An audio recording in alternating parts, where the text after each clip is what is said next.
Thank you, Bob. I could basically thank all the people that you thanked. I'm a Oklahoman resident for the last 27 months, and I think for 27 months I've been working on this project. It has been a labor of love. I clearly realized the risk that the medical school and the hospital and the citizens of Tulsa County, Northeast Oklahoma, were experiencing if this hospital failed. 3 years ago, Merrill Lynch valued this hospital at approximately $126 million. Obviously, a lot has taken place in the last 3 years in our country, our state, and our city. But I'm proud to represent Ardent today in the transfer of ownership of this hospital to the OSU Medical Center Trust. Back in mid-November, I was honored to attend a meeting in the governor's office. In that meeting was our speaker, Chris Benj, Senator Coffey, our pro tem of the Senate, the governor, Scott Meacham, and others. President Burns Hargis was there, Ken Levitt from the Kaiser Foundation.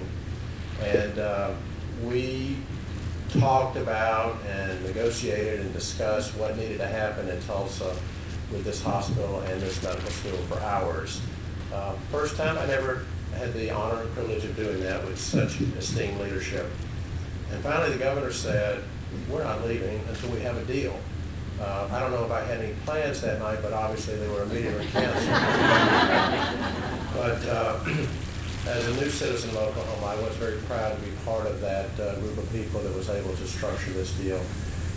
When we came back to Tulsa, our mayor took the ball and ran with it at full speed.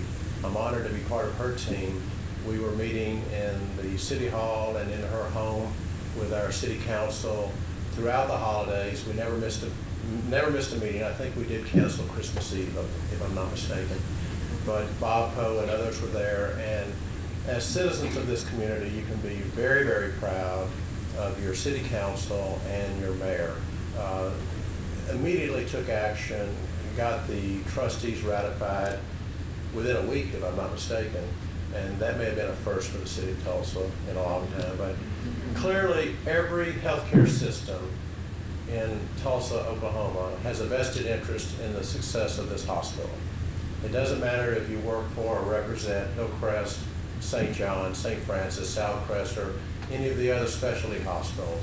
We all have a vested interest in the long-term success of this hospital and this medical school, which we are all very, very dependent on for the future development of our physicians and medical staff. So it's a privilege for me to be here today. Thank you very much.